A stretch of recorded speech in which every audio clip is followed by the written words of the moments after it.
क्या पैगाम देंगी क्रिश्चियन कम्युनिटी को? मुझे इट फील्स वेरी नाइस कि हमारे ये जो ट्रेडिशन है सिर्फ among one community to another community, ये थोड़ा सा मुझे ऐसा लगता है कि अब ब्रेक होना चाहिए कि हम लोग क्या किस कास्ट से, किस रिलीजन से हैं और किस ट्राइब से हैं. I think it's high time इसको चेंज करना चाहिए.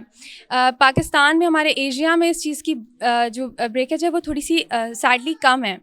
तो जो हमारी माइनॉरिटीज़ हैं, जो भी हमारे इस तरह के हैं, दे फील इट कि they are part of equally, वो हमारी कम्युनिटी का पार्ट है और वो थोड़ा सा हमसे कहीं ना कहीं इग्नोर हो जाता है. तो आई थिंक कि आज हमारा जो हुकूकुल इबाद का भी जो मेन वो मोटिव है वही है कि ह्यूमन राइट्स. तो ह्यूमन राइट्स चाहे वो despite any caste, any religion, any tribe होते हैं, और हम यही चाहते हैं कि जो उनकी खुशियाँ हैं, जो उनके गम हैं, we should be equally a part of that. बहुत शुक्रिया. Thank you. वारिस साहब, सबसे पहले तो आपको मुबारक हो, आप लोगों का ईस्टर का मौका है, आप लोगों की ईद है और हम मुसलमान कम्युनिटी से हैं, आप लोग क्रिश्चियन कम्युनिटी से ताल्लुक़ रखते हैं. तो ये बताइएगा कि पाकिस्तान में रहते हुए आपकी जो कम्युनिटी है उसको किस तरह के मसाइल दरपेश हैं? हमारी जो ज़्यादा आबादी है वो ख़ासकर कॉलोनियों में ही है. तो कॉलोनियों में हम इबादत तो करते हैं, लेकिन हमें थोड़ी दुश्वारी होती है. थोड़ा ऐसे मसाइल हैं सिक्योरिटी के बारे में, को आए दिन कोई ना कोई मसला बना रहता है. और ख़ासकर ये होता है कि ख़वातीन के मतलब भी हम ये जानते हैं कि अगर वो तालीम हासिल कर लेती हैं तो मसीही लोगों को उस तौर पर वो नौकरियां नहीं दी जाती जिस तरह के उनकी तालीम होती है, और उन्हें वो नौकरी दी जाती है जो थर्ड क्लास हो. तो इसलिए हम चाहते हैं कि अगर हम भी पाकिस्तानी हैं, पाकिस्तान में ही पैदा हुए, हमारे आबा अजदाद भी पाकिस्तान के ही हैं, तो हमारा भी हक़ पाकिस्तान पे उतना ही है जितना कि आप लोगों का है. हुकूमत से को क्या पैगाम देना चाहेंगे, जो मौजूदा हुकूमत है? हम यही हुकूमत को पैगाम देना चाहते हैं कि मसीही बरादरी की तरफ थोड़ी सी तवज्जो दें, उनके हकूक़ के बारे में. उनके जितने भी हैं नौजवान हैं, वो अगर बेरोज़गार हैं तो उनकी जो भी तालीम है उसके मुताबिक उन्हें नौकरियां नहीं दी जाती, और उन्हें वही नौकरी दी जाती है जो शुरू से हम सब सुनते आ रहे हैं. मौजूदा हुकूमत से इनका ये मुतालबा है कि अब वो कल्चर चेंज होना चाहिए कि इनको जो है वो छोटे माली में या सफाई वाला काम में लगाना है. तालीम के मुताबिक हमें भी इक्वलिटी की बुनियाद पर जो है वो नौकरी दी जानी चाहिए, क्योंकि हम भी पाकिस्तानी. बहुत शुक्रिया. Thank you.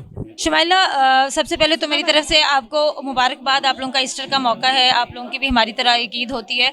मुझे ये बताइएगा कि मुसलमान कम्युनिटी, जो मुसलमान लोग हैं, उनका आप लोगों के साथ रवैया कैसा है? आप लोगों के जब इस तरह के मौके आते हैं, आप भी साल में 2 दफ़ा ईद मनाती हैं. अच्छा रवैया मैम, लेकिन अच्छा लगा कि मैम हमारे दरमियान आई हैं और हमारे साथ खुशियाँ बांटी हैं. अच्छा लगा. आपकी ख़वातीन को क्या मसाइल होते हैं? मैम ख़वातीन को यही मसाइल होते हैं, इनको अच्छी जॉब नहीं मिलती, अगर कोई पढ़ भी जाए तो ये मसला होता है, और ज़्यादातर इनकी कोई बात ही नहीं सुनता. घर वाले सुनते हैं? घर वाले तो सुन ही लेते हैं मजबूरी से, लेकिन मजबूरी से सुनते हैं या खुशी से? वो सुन लेते हैं जैसे भी करके, लेकिन बाहर कोई इतना वो नहीं करते औरतों को ना, उस तरह का जिस तरह का देना चाहिए रवैया उस तरह का नहीं होता. मैम, आप हुकूकुल इबाद की ह्यूमन राइट्स की बात करती हैं, लेकिन जहाँ पर हम मेजॉरिटी और माइनॉरिटी की बात करते हैं, तो अभी तक ये कल्चर क्यों नहीं चेंज हुआ? ये लोग भी हमारे जैसे इंसान हैं, लेकिन इनको वही नौकरी दी जाती है जो कि दर्जा झारुम की होती है. तो इसके हवाले से आपकी NGO ने अभी तक कोई कदम उठाया है? देखिए, जब भी जो भी हो, चाहे जो भी मैं आपको कहती हूँ, whoever is a part of this society, जब तक इक्वलेंस नहीं आती, इम्बैलेंस रहता है. हमारी जो ऑर्गेनाइजेशन है उसका काम ये है, हमारा आज इनके बीच में तरने का भी मकसद है. कल हमने देखा, हम ट्रांसजेंडर कम्युनिटी में थे, आज हम इनके साथ हैं. जब तक हर बंदा, हर पाकिस्तानी शहरी बराबर नहीं हो जाता, तो आई थिंक हम ये मसला इसको इरेडिकेट नहीं कर सकते. तो हमारी ऑर्गेनाइजेशन, हम अपना लेवल बेस्ट ट्राई करें, और बाकी भी जो है हम उनको भी यही कहते हैं कि इस मसले को जड़ से जब तक हम ख़त्म नहीं करेंगे. इसको जड़ से कैसे ख़त्म करेंगे? इसको शऊर देने की ज़रूरत है, अवेयरनेस की ज़रूरत है, या कुछ इस तरह की ट्रेनिंग्स करवाने की ज़रूरत है जिससे इनमें अवेयरनेस? आई थिंक कि ये कल्चरल जो कॉन्सेप्ट है वो चेंज करने का टाइम है, आपका, मेरा, हम सबका, कि मुसलमान मुसलमानों के साथ, पठान पठानों के साथ, पंजाबी पंजाबियों के साथ, सिंधी सिंधियों के साथ. You have to understand that we are one, we are one state. हम एक कंट्री हैं और हम ایک ہی جتنے حقوق رکھتے ہیں. ایسا نہیں ہوتا کہ فلانا وہ ہے تو وہ اس سے افضل ہے یا وہ اس سے افضل ہے, ایسا نہیں ہوتا. یہ ہم لوگوں نے خود ڈیوائڈ کیا ہوا ہے. جو قرآن مجید میں اللہ تعالیٰ فرماتے ہیں کہ کسی عربی کو کسی اجمی پر اور کسی اجمی کو کسی عربی پر فضیلت نہیں سوائے اس کے جو کہ متقی لوگ ہیں. ایسا ہی ہے, تو ہمیں اس کو جو ہے نا امپلائی کرنے کی اپنی لائفس پہ بہت زیادہ ضرورت ہے. ہم یہ کریں گے انشاءاللہ ہمارے سارے مسئلے حل ہو جائیں گے. بہت شکریہ. بہت شکریہ, تھینک یو. آپ لوگ کا بھی کیا آپ لوگ آئے. Thank you.